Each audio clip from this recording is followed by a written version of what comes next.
आज मेरे साथ रियल स्टेट से हैं शेख शुजाउल्लाह खान साहब। आपका इत्तेहाद टाउन कैसे डिफरेंट है दूसरे हाउसिंग ग्रुपों से, रियल स्टेट ग्रुप से? विदाउट अप्रूवल हम कोई प्रोडक्ट नहीं बेच सकते। जितने प्लॉट्स हैं, अप्रूव्ड प्लॉट्स हैं, उतने ही बेच सकते हैं। डिलीवरी जो है वो हमेशा हमारी अल्लाह का शुक्र है, जितने भी प्रोजेक्ट हमने अब तक लॉन्च किए वो टाइम से पहले डिलीवर किए हमने। यानी कोई घपला नहीं। पाकिस्तान में हाउसिंग सेक्टर बाकायदा तौर पर किसी सेंट्रल कवायदो जवाबत कह लें, वन विंडो टाइप पाकिस्तान में क्यों नहीं बन सका? नहीं है। अनफॉर्चुनेटली रियल स्टेट का जो सबसे बड़ा फुकदान है ना, और जो प्रॉब्लम हम फेस कर रहे हैं वो यही है कि हमारा कोई रेगुलेटर नहीं है। तकरीबन $2 ट्रिलियन की इंडस्ट्री, और जिसको 70 शोबे और 70 शोबों में काम करने वाले लोग, उनका रोजगार, और उसका बाकायदा कोई वन विंडो ऑपरेशन नहीं, कोई रेगुलेटरी अथॉरिटी नहीं, इंडस्ट्री नहीं। आपसे लोगों को क्या 5 बड़े मसाइल हैं? हमारे ऊपर लोगों को ट्रस्ट नहीं है सबसे ज्यादा। कितना अरसा लगेगा कि रियल स्टेट में पाकिस्तान में बाहर जैसा माहौल, या अगर इसको आसान लफ्जों में कहें दुबई जैसा माहौल हम प्रोवाइड कर सकेंगे? सर, हम वो कौम है जिनको शायद एक दिन लगता है चीजें इंप्लीमेंट करने में। हमने हेलमेट कल्चर पंजाब में देखा है कि जो बाइक्स के ऊपर कभी हम सोच भी नहीं सकते थे, आज 99% लोग हेलमेट क्यों पहन के बैठे होते हैं। चलान होता है, उस पर भी FIR कटती है। 1 महीने में सारी चीजें हो सकती। तो यानी आसान लफ्जों में जो आप कह रहे हैं, इसका मतलब है कि अगर हाउसिंग का सेक्टर CCD को दे दिया जाए बहुत जल्दी ठीक हो जाए। सर, आपसे मिलकर मुझे बहुत शुक्रिया आपका। थैंक यू, बहुत शुक्रिया जी। अस्सलाम वालेकुम वरहमतुल्लाहि वबरकातुहू। एक नया सिलसिला शुरू कर रहा हूं आपके साथ, मजहब से हटकर, सियासत से हटकर, और रोज जो हम बहसें करते हैं उससे हटकर। किसी भी मुल्क के लिए मईशत उसकी रीढ़ की हड्डी है, और मईशत में आगे शोबे हैं। अगर मईशत बेहतर होगी, वो कहते हैं जिंदे घर दाने उनके कमले भी सियाने, अगर मईशत बेहतर होगी तो बहुत कुछ बेहतर हो सकता है। पूरा मुल्क का इमेज बेहतर हो सकता है।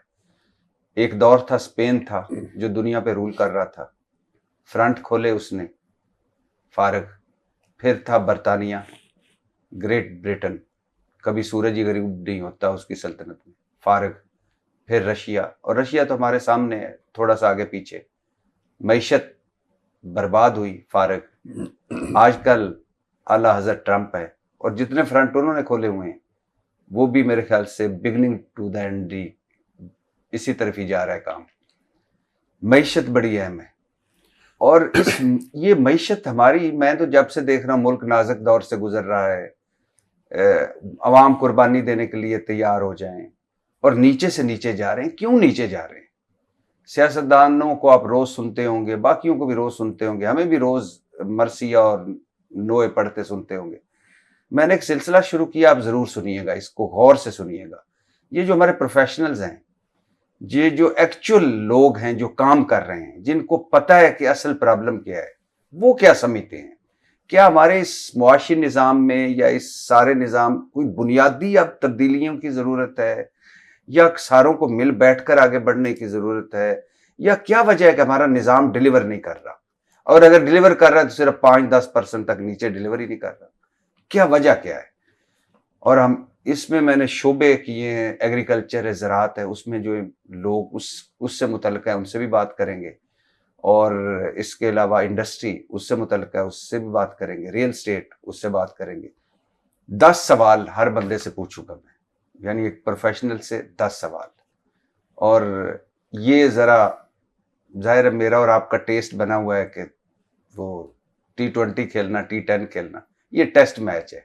लेकिन अपने नॉलेज के लिए आपने भी ये ज़रूर इसको सुनना है, और मेरे लिए भी ये बड़ा नॉलेजेबल होगा कि ये प्रोफेशनल क्या सोचते हैं मुल्क के बारे में, मईशत के बारे में, कौम के बारे में, मसाइल के बारे में।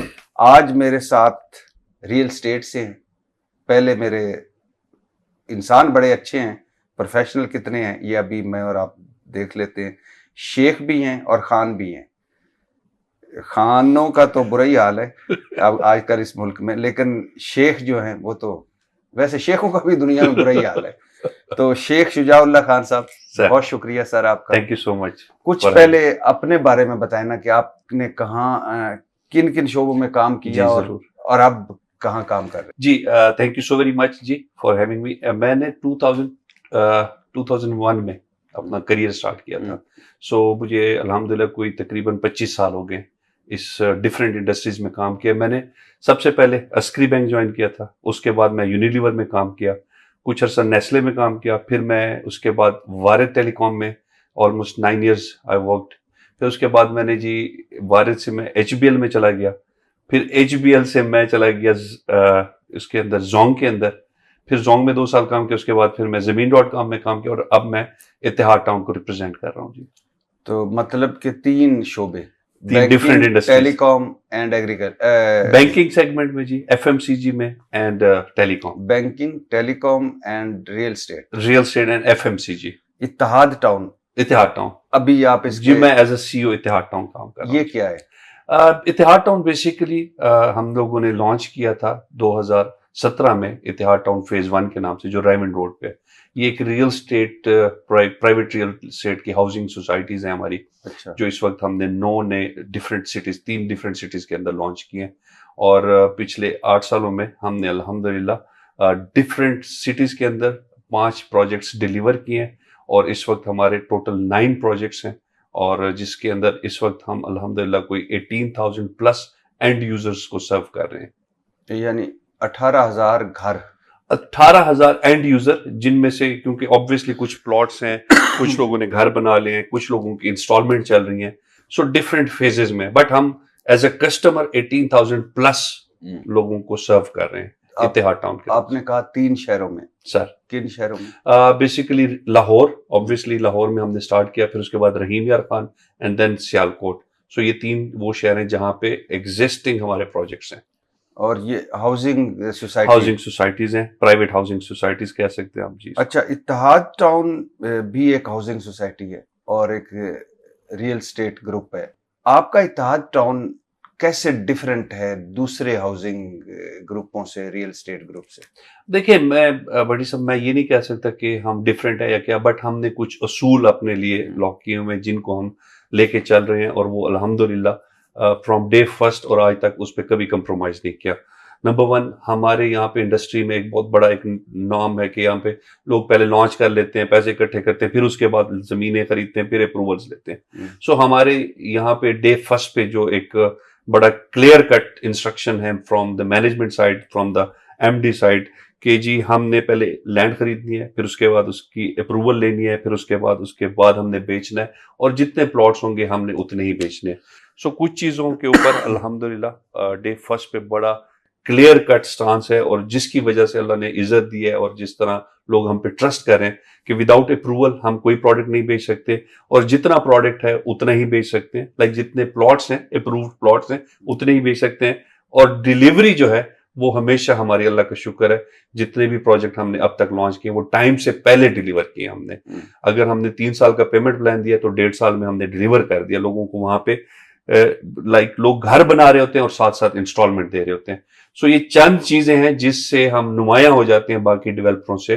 बाकी भी अच्छा काम कर रहे हैं, बट इन चीजों की वजह से लोग हम पे ट्रस्ट करते हैं और आज के टाइम में भी जो बुरे हालात चल रहे हैं रियल स्टेट के अंदर, शुक्र अल्हम्दुलिल्लाह हम अपना जो शेयर है उससे ज्यादा हम ग्रैब कर रहे हैं मार्केट में। यानी कोई घपला नहीं। देखिए मैं आपको ऑनेस्टली बताऊं, घपले की तरफ हम सोचते भी नहीं है, बिकॉज इस इंडस्ट्री के अंदर इतना पोटेंशियल है, इसके अंदर इतना अच्छा प्रॉफिट है कि अगर आप नेक नियति से काम करें, आप अपने जो बायलॉज हैं उनको फॉलो करें, जो कानून कहता है कि यार इस तरह लेके चलना है उसको फॉलो करें और एक अच्छी डेवलपमेंट के साथ एक अच्छा लाइफस्टाइल लोगों को दें, तो सर इसमें ना सबसे बड़ा बेनिफिट क्या है कि हम जब लॉन्च करते हैं तो हम लॉन्च के कुछ दिनों में सारा का सारा सौदा जो हमारे पास इन्वेंट्री की सूरत में होती है वो बेच देते हैं। सो ये हमारा बेसिकली एक जो हमें लगता है कि सही काम करने का एडवांटेज ही है। कितना % है तो पर्सनल सा क्वेश्चन और वेरी करता है हर ग्रुप के साथ, लेकिन कितना प्रॉफिट होता है एक जो आप हाउसिंग कोई मंसूबा लॉन्च कर रहे हैं और हम खरीद रहे हैं, तो आपको कितना एक प्रॉफिट होता है? देखिए 2 किस्म के प्रॉफिट होते हैं। एक होते हैं जो अप्रूव्ड और लीगल जो सोसाइटी होती है, और एक होते हैं इलीगल सोसाइटीज जिसके अंदर तो अन्यवाह प्रॉफिट ही प्रॉफिट होता है। वो तो आप छापी जाएं और बगैर जमीन के बेची जाएं और अनलिमिटेड बेचें और अनअप्रूव्ड सोसाइटीज बेचें और उसके ऊपर कोई रोक टोक। एक होता है जो कि बायलॉज फॉलो करे, जो कि अच्छी लोकेशन पे आप सोसाइटी दें।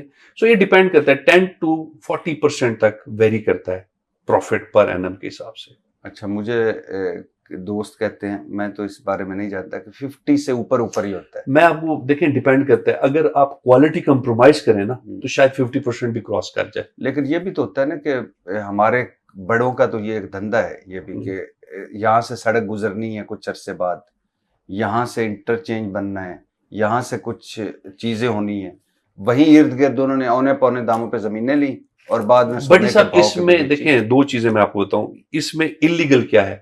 फॉर एग्जाम्पल, अगर आप अपने बिजनेस को एक्सपेंड या प्रोजेक्ट लेने जाते हैं तो आपने रिसर्च करते हैं ना, जिस तरह आपका एक शोबा है तो आप पहले रिसर्च करते हैं कि शुजा के बारे में आपने पढ़ा होगा कि इसकी हिस्ट्री क्या है, सारा कुछ। इसी तरह जब हम बिजनेस करने जाते हैं तो हम रिसर्च करते हैं कि कौन सा एरिया पोटेंशियल वाइज बेहतर है। अगर आज मैं वहां पे लैंड खरीद लेता हूं और इन्वेस्टमेंट करता हूं तो मुझे 5 साल बाद कहां पे अच्छा रिजल्ट मिलेगा। मैंने फर्स्ट करें 1 बिलियन स्पेंड करना है, तो उसके लिए एक लैंड ये हो सकती है कि मैं यहां पे खरीदूं और एक लैंड वो हो सकती है जो यहां से 5 किलोमीटर दूर है। सो मैंने वो देखना है कि फ्यूचर में ग्रोथ किस एरिया में या डिमांड किस एरिया में या कनेक्टिविटी किस एरिया में बेहतर हो सकती है। सो ये बिजनेस रिक्वायरमेंट है, ये अगर इस पे कोई काम करता है तो ये बहुत अच्छी चीज है। बिकॉज जब मेरी स्टडी या मेरा रिसर्च बेहतर होगा अपने बिजनेस के लिए तो मैं अच्छा प्रोडक्ट निकालूंगा। जब अच्छा प्रोडक्ट निकालूंगा तो भट्टी साहब, मैं या कोई XYZ वहां पे एंड यूजर आएगा तो उसको फ्यूचर में बेनिफिट होगा। नहीं, मैं समझा नहीं पाया। हम बात एक ही कर रहे हैं लेकिन उसके दो रुख हैं। आप कर रहे हैं कि ठीक है, एक इम्तिहान होना है, आपने पेपर देना है, जी हाँ, उसके लिए आप तैयारी करें। जी बिल्कुल, उसके लिए आप रिसर्च करें। बिल्कुल, मैं कह रहा हूं कि एक पेपर आना है, उसके सवाल पहले से ही बता दिए जाएं मुझे कि ये आ रहे हैं, इसका जरा कर लो, कि इधर से सड़क गुजरी है, अब मैं बताता हूं, इधर से फलाना। देखिए जो भी रोड गुजरती है ना, वो उसका एक प्रॉपर एक प्रोसेस है गवर्नमेंट का। उसके ऊपर टेंडर भी होता है, उसके ऊपर रिसर्च भी होता है, वो अनाउंस भी होती है, वो पब्लिश भी होती है। अब आज से 6 साल पहले कौन सा रोड कहां पे निकला था, आप शायद वो होमवर्क नहीं कर पाते। मुझे पता होता है कि यार मैंने होमवर्क करना है तो मैंने कहां से डाटा इकट्ठा करना है। सो देखें, ऐसा नहीं है कि कोई रोड जिस तरह आप कह रहे हैं कि पर्चा लीक आउट हो जाता है, ये पर्चा ऑलरेडी होता है। मैं कह रहा हूं कि मैं गलत बंदे से गलत सवाल कर रहा हूं। आपको कुछ चीजें तो हैं जो आप जाहिर प्रोफेशनल है, आपको समझ ही नहीं आ रही कि ऊपर क्या हो रहा है। नहीं, वो समझना भी नहीं चाहिए हमें अच्छा, प्रोफेशनल टॉपिक भी रहता। पाकिस्तान में हाउसिंग सेक्टर बाकायदा तौर पर किसी सेंट्रल कवायदो जवाबत कह लें या एक सेंट्रल, एक छतरी, एक अम्ब्रेला, और या आप इस कह ले रेगुलेटर, या कह ले कि वन विंडो टाइप पाकिस्तान में क्यों नहीं बन सका? नहीं है। अनफॉर्चुनेटली रियल स्टेट का जो सबसे बड़ा फुकदान है ना, और जो प्रॉब्लम हम फेस कर रहे हैं वो यही है कि हमारा कोई रेगुलेटर नहीं है। इसको एज ए इंडस्ट्री नहीं ले रहे। टेलीकॉम के अंदर अगर आप जैज देख लें, यूफोन देख लें, जोंग देख लें, इनको रेगुलेट PTA कर रहा है, बैंक्स को स्टेट बैंक कर रहा है। सो डिफरेंट रेगुलेटर्स हैं जो कि आपको बायलॉज देते हैं, आपको कवानीन बना के देते हैं, आपको चीजें बड़ा आपको सपोर्ट भी कर रहे होते हैं, आपके लिए हुकूमत से लड़ रहे होते हैं।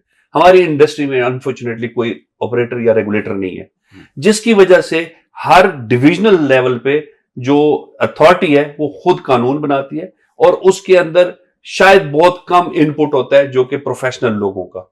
सो अगर ये चीज बन जाए, इससे आपके 90% प्रॉब्लम रिजॉल्व हो जाते हैं इंडस्ट्री के। बिकॉज आपको अप्रूवल्स लेने में आसानी हो जाएगी, जिस तरह रीरा का है दुबई में, आप देख रहे हैं कोई रॉकेट साइंस नहीं है। आपने प्रोजेक्ट कंसीव किया, आपकी लैंड आपके नाम पे होनी चाहिए, 25% आप 30% अकाउंट में जमा कराएं और उसके बाद आप सेल शुरू करें। और हर डेवलपमेंट के ऊपर हर स्टेज पे अथॉरिटी मॉनिटर करती है और आपको परमिशन देती है कि अब आप इसको अचीव करें। यहां पे क्या है, यहां पे पहले बेच दें, फिर उसके बाद अप्रूवल्स के लिए जाएं, फिर उसके बाद आप बिजली मंगवाएं, फिर सीवरेज पे जाएं। हो गई तो बहुत अच्छी बात है, ना होगी तो किसी और जगह चले जाए। सो अनफॉर्चुनेटली ये चीज हमें मारती है। फिर हमें क्या मारती है, जब तक रेगुलेटर नहीं होगा तो अनअप्रूव्ड या अनऑथोराइज्ड या जो प्रॉपर अनप्लैन्ड सोसाइटीज बिक जाती हैं। क्यों बिकती हैं? बिकॉज रेगुलेटर नहीं होता और वो हमारा 65 to 70% मार्केट शेयर कैप्चर कर जाती है। उसकी वजह क्या है? आप मेरे साथ बैठे हुए हैं, आप अनअप्रूव्ड बेच रहे हैं, या इलीगल बेच रहे हैं और मैं अप्रूव्ड बेच रहा हूं, तो आपकी प्रोडक्ट की प्राइस कम होगी। सो आपके पास लोग पैसा लेके आएंगे, आप भी मार्केटिंग कर रहे हैं, मैं भी कर रहा हूं, आपको भी कोई नहीं रोक रहा, मुझसे भी कोई नहीं पूछ रहा, बट मैं अप्रूवल लेके कर रहा हूं, मैं हर चीज प्रोसेस से लेके चल रहा हूं, मैं बाय लॉस को फॉलो कर रहा हूं, मैं ओवर सेलिंग नहीं कर रहा, तो मेरी कॉस्ट है हर चीज की, जिसकी वजह से मेरा प्रोडक्ट की प्राइस महंगी है। आप मेरे साथ बैठे और आप बेची जाएं, प्रिंट निकाली जाएं, और जो करोड़ रुपए पर मैं प्लॉट बेच रहा हूं आप 50 लाख का बेच रहे हैं, तो आपका 50 लाख भी प्रॉफिट है। नहीं, अब आप देखें ना, हुकूमत को भी इसी में फायदा है, वन विंडो ऑपरेशन होनी चाहिए, और मुझे भी इसी में फायदा है जिसने घर खरीदना है, होने चाहिए, और आपको भी इसी में फायदा है, तो ये है क्यों नहीं फिर? देखें, इसके लिए ना मुझे जो लग रहा है कि अथॉरिटीज को कयाम करना और उसके ऊपर एक बड़ा एक रोल के लिए, जिस तरह आप प्रोविंसेस में पंजाब गवर्नमेंट कर रही है, यहां पे इस तरह सिंध गवर्नमेंट कर ले, इसी तरह बलोचिस्तान, फिर केपीके, एंड देन इसको वफाक के ऊपर इकट्ठा कर ले। उससे ना करने का क्या, ये वो लोग बता सकते हैं जो इस वक्त इन चीजों को चला रहे हैं, बट मेरे ख्याल में ये करने का इतना फायदा है कि आज आपको डाटा मिल सकता है कि जी हमें क्या शॉर्टफॉल है। हम कहते हैं जी 1,25,00,000 घरों के शॉर्टफॉल है, सो वो डेटा क्या है, वो आपसे मैंने इकट्ठा किया, दूसरी साइड से इकट्ठा किया, तीसरी साइड से इकट्ठा किया, कहीं पे रेगुलेटर नहीं है जो डेटा प्रोवाइड करे। जिस तरह पीटीए हर महीने कह देता है कि जी इतनी सिम्स एक्टिव हुई हैं, इतनी सिम्स बंद हो गई हैं, टोटल हमारा टेली डेंसिटी इतने % है। और इससे पता है एक मजे की क्या होगी कि मिसाल के तौर पे मैं बाहर से आया हूं, मुझे कोई पता नहीं सर, मैं बाहर सारी उम्र गुजारी, मैं इधर आके लाहौर में कोई खरीदना चाहता हूँ, ये वन विंडो ऑपरेशन होगा, मैं जाऊंगा, नीचे सारों का पता, रैंकिंग लिखी होगी, जिनके साथ फ्रॉड है फ्रॉड, जिनके साथ धोखे हैं धोखे, जिनके साथ सारा कुछ लिखा होगा। फ्रॉड क्यों होगा जब एक चीज प्रोसेस बन जाएगा? लाइक फर्स्ट करें, मैं एक जनरली एक आपके साथ डिस्कशन के तौर पे बता रहा हूं कि फ्रॉड हो ही नहीं सकता, क्योंकि जब मैंने अगर अथॉरिटी बन जाएगी तो मैं अप्रूवल में जाऊंगा, जब अप्रूवल होगी तो फिर मुझे परमिशन मिलेगी कि मैं बिल बोर्ड्स लगा सकता हूं, या मैं अपना एड टीवी पे ऑन एयर कर सकता हूं, या सोशल मीडिया पे लगा सकता हूं अपना एड। सो जब ये चीज अप्रूवल के बगैर होगी तो जो पीएचए है यहाँ पे लाहौर में, वो जब तक उस अथॉरिटी की अप्रूवल नहीं होगी वो बोर्ड ना लगाए, तो वो बेचेगा कैसे? वो एड टीवी पे नहीं ऑन एयर करेगा बिकॉज उसके पास अप्रूवल नहीं होगी, वो कैसे बेचेगा? सो बेसिकली आप तो कंट्रोल मजीद बेहतर कर लेंगे। आपके लिए, उन लोगों के लिए जो ओवरसीज हैं, उनके लिए फायदा होगा, उनको पता होगा, और सारा कुछ एक टच पे होगा, मोबाइल में होगा, बजाय इसके क्या रोल रहे हैं इधर उधर। सर देखें, उसका सबसे बड़ा फायदा क्या होगा? डेवलपर को होगा, मेरी अप्रूवल का प्रोसेस तेज हो जाएगा। इस वक्त मैं अगर नॉर्मल जाऊं अप्रूवल के लिए तो मुझे 6 महीने से 1 साल लग जाता है अप्रूवल में। मेरी सारी चीजें ठीक हो, चाहे मेरे पास पूरे डॉक्यूमेंट्स हो, तब भी 6 महीने लग जाते हैं। सो 6 महीने जो मैंने इन्वेस्टमेंट की है जमीन के ऊपर, बिलियंस ऑफ रुपीस, वो पैसा रिटर्न ही नहीं दे रहा बिकॉज मेरे पास अप्रूवल नहीं है, मैं बेच ही नहीं सकता। अच्छा, आप एक जगह हाउसिंग सोसाइटी लॉन्च करते हैं जी, क्या 5 चीजें देखते हैं? जरा मुख्तसर बताइएगा। सबसे पहले लोकेशन, ठीक, उसके बाद लैंड कि वो उस पर लिटिगेशन ना हो, फिर उसके बाद अप्रूवल, फिर उसके बाद सेल्स एंड मार्केटिंग की अप्रूवल, एंड देन उसके बाद डेवलपमेंट। ये नहीं देखते कि इसमें पानी कितने नीचे है, बिजली कितनी आसानी से आ सकती है, गैस किधर से, मेन कहीं से कनेक्टेड है कि नहीं है। जो लैंड की मैंने कहा ना लोकेशन, उसको अगर हम डिटेल में जाएं तो उसके 10 और चीजें भी हैं। उसकी हम बेसिकली सॉइल टेस्टिंग करते हैं, उसके बाद उसकी हम नेटवर्किंग देखते हैं कि रोड नेटवर्क्स कैसे हैं, फिर उसके अंदर हम देखते हैं कि सीवरेज की कनेक्टिविटी नियरेस्ट कहाँ पे पॉइंट है, फिर उसके बाद हम सारे ये एंगल्स, सो वो लैंड की जब हम ड्यू डिलिजेंस करते हैं या उस लोकेशन के ऊपर हमने सर्वे करना हो तो उसमें सारी चीजें कवर हो जाती है। कितनी बड़ी इंडस्ट्री है, कितनी मालियत की है पाकिस्तान में, एक अंदाजे के मुताबिक पता तो नहीं होगा। देखिए, इस इंडस्ट्री के अंदर बड़ा पोटेंशियल है। अगर हम ओवरऑल देखें तो 2.5% की जीडीपी में कंट्रीब्यूट करती है सिर्फ construction, not overall land. So 1.5 to 2 trillion dollar की एस्टिमेटेड ये इंडस्ट्री है। अगर आप इसको 1.5 से 2 ट्रिलियन डॉलर की, और जिससे 20 शोबे, 70 डिफरेंट शोबे इसके अंदर उसको सपोर्ट करती हैं, लाइक टाइल्स, बिजली का सरिया, ईंटें, ये सारी इंडस्ट्री के अंदर लेबर्स ऐड होते हैं। तकरीबन 2 ट्रिलियन डॉलर की इंडस्ट्री, और जिसको 70 शोबे और 70 शोबों में काम करने वाले लोग, उनका रोजगार, और उसका बकायदा कोई वन विंडो ऑपरेशन नहीं, कोई रेगुलेटरी अथॉरिटी नहीं, इंडस्ट्री नहीं, अनफॉर्चुनेटली। अच्छा सर, आपके ख्याल में रियल स्टेट के पाकिस्तान में 5 बड़े मसाइल अगर आपको मैं कहूं कि बताएं क्या है? सबसे पहले तो इसको एज ए इंडस्ट्री कंसिडर करके और इस पे रेगुलेटर लेके आए। ठीक। नंबर 2, इसके अंदर जो हमारे प्रोसेसेस अप्रूवल के हैं उनको फिक्स किया जाए।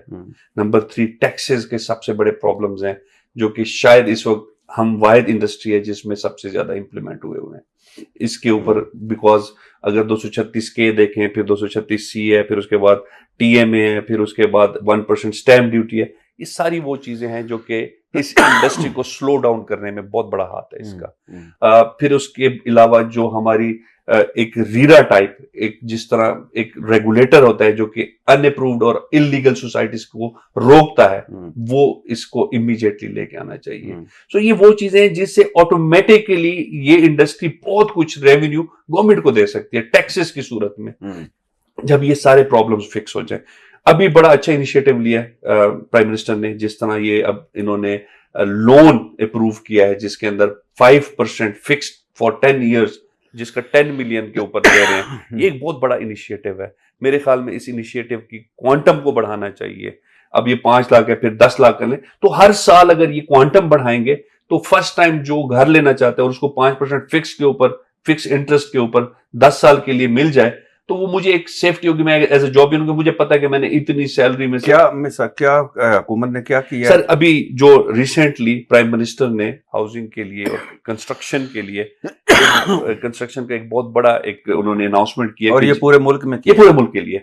उसमें यह है कि जी आप 10 साल के लिए 5% फिक्स के ऊपर 1 करोड़ रुपए लोन ले सकते हैं अपने घर बनाने के लिए। सो ये वो इतनी जबरदस्त चीज है कि जिससे ये इंडस्ट्री कुछ आपको यहाँ पे रिवाइवल मिलेगा और यहाँ पे कंस्ट्रक्शन की एक्टिविटीज तेज होंगी, बाकी इंडस्ट्रीज को फायदा होगा, सीमेंट वालों को, जिस तरह आपने खुद ही कहा कि 70 इंडस्ट्रीज, यानी 1 करोड़ रुपए अगर मैं लूं 10 साल के लिए जी, तो मुझे हर साल 5% इंटरेस्ट 5 लाख देना होगा। 5% जी। तो ये 5 लाख कम नहीं हो सकता? इस वक्त अगर आप देखें तो 11%, मतलब 10% प्लस 3% इसका होता है, तो 13% वो 5 और ये कभी अगर ये सब्सिडीज दे दें गवर्नमेंट और कहें कि आप जितना लोन ले उतना वापस करें 10 सालों में, फिर तो आप समझे कि ये इंडस्ट्री ही सिर्फ ये चल पड़ेगी। हाँ। सो ये तो देखें, मैं तो कह रहा हूं ये भी बहुत बड़ी अचीवमेंट है कि ये चीज इंडस्ट्री ने अप्रूव करवा ली है, और ये प्राइम मिनिस्टर की तरफ से जो ये अनाउंसमेंट हुई है, ये ऑटोमेटिकली इस इंडस्ट्री में एक बूस्टर आ जाएगा। चूंकि आप सियासतदान नहीं है तो आपसे ये रिस्क लिया जा सकता है। आपसे लोगों को क्या 5 बड़े मसाइल है वो भी बता। एज ए इंडस्ट्री अगर मैं बताऊं तो हमारे ऊपर लोगों को ट्रस्ट नहीं है सबसे ज्यादा, बिकॉज हमने पास्ट में, हमसे मुराद हमारी इंडस्ट्री ने पास्ट में ओवर सेलिंग की है, हमने बगैर अप्रूवल की लोगों को प्लॉट्स बेचे हैं, हमने टाइम से डिलीवर नहीं किया लोगों को, कि अगर 3 साल का गया तो 5 साल में भी डिलीवर नहीं किया। हमने दुबई और सिंगापुर और थाईलैंड और उनकी बिल्डिंग्स दिखा के पाकिस्तान में वो चीज प्रोडक्ट दी ही नहीं है, जिससे कॉन्फिडेंस शेटर हुआ। हम में से बहुत से डेवलपरों ने ओवर सेलिंग की है बहुत ज्यादा, कि हमारे पास 100 प्लॉट होते थे और हम लोग हजारों में बेच देते थे, और फिर उन लोगों को कंपनसेट कैसे करते थे कि भट्टी साहब ने अगर करोड़ रुपया दिया तो 3 साल बाद उनको कहते यार 20% काट के मैं दूंगा, अगर लेना तो ले लो, या फिर मैं तुम्हें 20 किलोमीटर दूर कहीं पे कंपनसेट करूंगा, वहां पे प्लॉट दे दूंगा। सो उससे क्या हुआ कि इस इंडस्ट्री का बेड़ा गर्क हुआ। सो अगर ये चीजें खत्म हो जाती तो आज ये इंडस्ट्री आपको कभी भी अलाउ ना करती कि आपका पैसा गल्फ में या ओवरसीज कहीं जाता। कितनी हाउसिंग सोसाइटीज हैं पाकिस्तान में अंदाजा? सर मैंने पहले आपको कहा कि अगर आपके पास डाटा तब भी होता है जब आपके पास रेगुलेटर होता है। अंदाजा 8,000 से 10,000 के करीब आप रफली कह सकते हैं कि सोसाइटीज होंगी। और ये जो सबसे छोटी सोसाइटी है उसकी कोई कैद नहीं कि इतने घर होने चाहिए, इतनी जमीन होनी चाहिए। 500 कनाल, देखें हर साइज की सोसाइटी के अपने बायलॉज हैं। जैसे जैसे सोसाइटी बड़ी होती जा रही है उसके बायलॉज भी चेंज हो जाते हैं। सो उसमें रोड का इंफ्रास्ट्रक्चर, उसमें वेस्टेज क्या होनी चाहिए, उसमें ग्रेवयार्ड कितने % होने चाहिए, उसमें ग्रीन एरिया कितने %, फिर उसके अंदर कम्युनिटी सेंटर्स कितने % के होने चाहिए। तो ये सारी चीजें डिपेंड करते हैं सोसाइटी के स्केल के ऊपर। सो 200 की भी 200 कनाल की भी हो सकती है, 20,000 कनाल की भी सोसाइटी हो सकती है। अच्छा, कितने बेघर लोग हैं पाकिस्तान में इस आप सर्वे के मुताबिक 1,25,00,000 के करीब लोग ऐसे हैं जिनको आज पाकिस्तान में घरों की जरूरत है। 1,25,00,000। और अगर ये प्राइवेट हाउसिंग, जितने प्राइवेट डेवलपर्स हैं, अगर गवर्नमेंट उनके साथ एक प्रॉपर तरीके से एक स्ट्रेटेजी बना ले और 5 से 10 लाख हर साल देना शुरू कर दे, तो मैं कह रहा हूं कि 4-5 सालों में आप बहुत आराम से इंडस्ट्री भी बचा सकते हैं, टैक्सेस और रेवेन्यूज भी कलेक्ट कर सकते हैं, 70 बाकी इंडस्ट्रियों को भी सपोर्ट कर सकते हैं, और जो जिन लोगों के घर नहीं है उनको बड़े आराम से, जिस तरह भी आपने कहा कि 5% 0% क्यों नहीं किया। सो ग्रेजुअली ये वो चीजें हैं जो आपकी इस इंडस्ट्री के लिए बेहतर हो सकती हैं, और ये हो सकता है कि फ्यूचर में 5 के बजाय 3 हो जाए, फिर 0 हो जाए।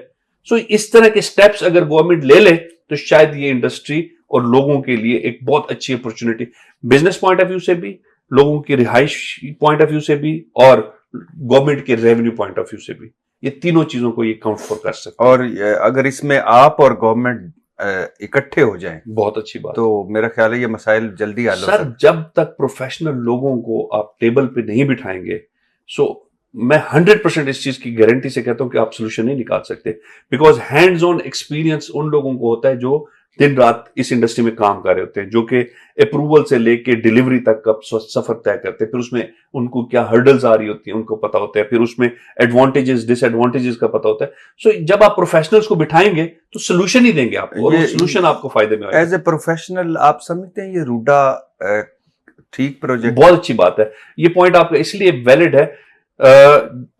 हमारे इस्लाम में भी है कि छोटे छोटे शहर आबाद करने चाहिए।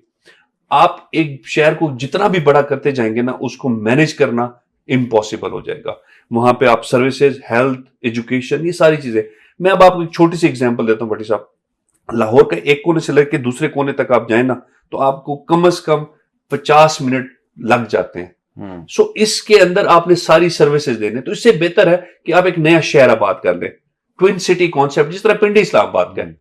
सो इसी तरह आप एक नया शहर क्यों नहीं आबाद कर लेते? आप लाहौर ये है ना, उसको लाहौर 2 कर दें और उसको मॉडर्न लाइंस पे ले जाएं, उसको आज से ही बाय लॉज को फॉलो करवाएं, आज से ही सिस्टम फॉलो हो जाए वहां पे। सो वो आपकी कैप्चर करेगा मैक्सिमम पॉपुलेशन को। लेकिन उसमें जो इतराज आता है वो ये है कि बड़ी कमाल की लैंड थी, एग्रीकल्चर लैंड थी, वो बर्बाद हो गई। भट्टी साहब मैं आपको गारंटी से कहता हूं, अगर ये रूडा आप ना अनाउंस करते ना, तो वहां पे मशरूम ग्रोथ होती और वहां पे वो स्लाइजेस बनते जो कि शायद कभी आप खाली ना करवा सकते। अभी भी जहां जहां पे जोन पे लोग जिनको एलोकेट किया हुआ है, वहां पे अभी भी आबादियां बनी हुई, कच्ची आबादियां, लेकिन देखिए वहां पे भी तो अब आपका ग्रीन एरिया खत्म हो गया ना, कच्ची आबादी आ गई। सो क्या हुआ कि अब आप प्लानिंग से लेके उस प्लानिंग के अंदर ग्रीन एरिया भी रखें, उसके अंदर एजुकेशन सिटी भी रखें, उसके अंदर आप कमर्शियल एरिया भी रखें, और उसके अंदर आप रेजिडेंशियल के अंदर आप डिफरेंट अपार्टमेंट्स वाला एरिया भी रखें। सो इससे आपकी रिक्वायरमेंट भी पूरी होगी, आपकी कब्जे, जमीनों पे कब्जे भी नहीं होंगे, आपको वहां पे एक अच्छी, आप सही मतलब आप समझ, मेरे ख्याल में बहुत अच्छी। लेकिन इस पे किसी दिन मैं करूंगा, क्योंकि जरूर करें, बहुत सारे नेगेटिव पॉइंट्स भी हैं रूडा के। बॉस देखें, जब भी कोई नई चीज आप लॉन्च करेंगे ना, उसके मैं नहीं कहता कि वो 100% पॉजिटिव होगी, कहीं ना कहीं उसमें फ्लॉज होंगे, बट वो फ्लॉज कवर कैसे कर सकते हैं ये आप बैठ के डिसाइड कर सकते हैं और उसका प्लानिंग कर सकते हैं। जंग लगी हुई है, आपको पता ही है। हाँ जी, अनफॉर्चुनेटली अब बदकिस्मती से अमेरिका इसराइल की मुसल्लत करदा जंग ईरान पर, अब अरब ममालिक इसके निशाने पे है, और जाहिर है वहां जो महफूज तरीन जगह का कॉन्सेप्ट था वो बदल गया। ऐसे ही सिक्योरिटी खत्म, इन्वेस्टमेंट डाउन है। तो हमें पाकिस्तान को मिसाल के तौर पे यूएई है या कोई और मुल्क हैं जहां लोग पहले इन्वेस्टर यहां से वहां जा रहे थे, इस जंग का कोई हमें फायदा हो सकता है कि वहां से इन्वेस्टमेंट वापस आए? अब बहुत अच्छा क्वेश्चन है, और मैं समझूंगा कि ये मेरे ख्याल में बेस्ट टाइम है कि अगर इस इंडस्ट्री में कोई पॉजिटिव चीजें ऐड हो जाएं, तो ये सारा का सारा पैसा जो पाकिस्तान से बाहर गया वो सारा वापस आ सकता है। उसकी वजह यह है कि पाकिस्तान में मैं इस वक्त ऑलमोस्ट डेली बेसिस पे अपने जो मेरे दोस्त गल्फ कंट्रीज में बैठे हुए हैं, मुझे डेली बेसिस पे कॉल्स आ रही है कि जी हमने फंड्स जो कुछ रखे हुए थे इसे वो पार करना चाहते हैं। देखिए भट्टी साहब, ऐसे लोग भी हैं जिनकी अभी इंस्टॉलमेंट्स रहते हैं, उन्होंने इंस्टॉलमेंट होल्ड कर लिए, बिकॉज कि उनको नहीं पता कि अनसर्टेनिटी है। सो ये वो टाइम है जहां पे अगर हम कोई अच्छी अपॉर्चुनिटी या कुछ रियल स्टेट के अंदर जो अच्छे डेवलपर्स हैं वो चीजों को प्रमोट करना शुरू कर दें, अच्छी चीजों को प्रमोट करना शुरू कर दें, सो बहुत बड़ा एक चंक जो है आप वापस लेके आ सकते हैं। लोग इस वक्त डरे हुए हैं, लोग इस वक्त पाकिस्तान को ज्यादा सेफ और ज्यादा सिक्योर समझ रहे हैं as compare to other countries. Because देखें, अल्हम्दुलिल्लाह अल्हम्दुलिल्लाह अगर कुछ भी हो जाए इस वक्त हम अपने अगर जोग्राफिकली देखें तो हम बड़े सिक्योर प्रोटेक्टेड एरिया में, अल्लाह का शुक्र है न्यूक्लियर पावर है हमारे पास। हमें चाहिए कि हम इस चीज को आज इनकैश करें कि न्यूक्लियर पावर में रियल स्टेट में इन्वेस्ट करना ज्यादा बेहतर है। सो लोगों को प्रोटेक्शन भी मिल रही है, इकोनॉमी में भी फायदा होगा, और एंड ऑफ द डे आप अपने मुल्क में कंट्रीब्यूट भी कर रहे होंगे, और ये इम्पैक्ट पिछले एक हफ्ते से हम देख रहे हैं। सो लोग इस वक्त दोबारा से वापस आ रहे हैं। यानी अगर ये वो मौका है, अगर इसको मैं इस तरह करूं कि जब सारी इंडस्ट्रीज, इस वक्त तो हम रियल एस्टेट की चूंकि बात कर रहे हैं, वैसे तो सारों को आगे बढ़ना चाहिए और हुकूमत लीड करे। जी बिल्कुल, आप इनके पीछे हो, बड़े बड़े यानी रियल एस्टेट की बात कर लेते हैं, जो 10 बड़े लोग हैं, बाकी भी सारे पीछे हों, वो बड़े हों और एक कोई बड़ा सा पैकेज अनाउंस करें।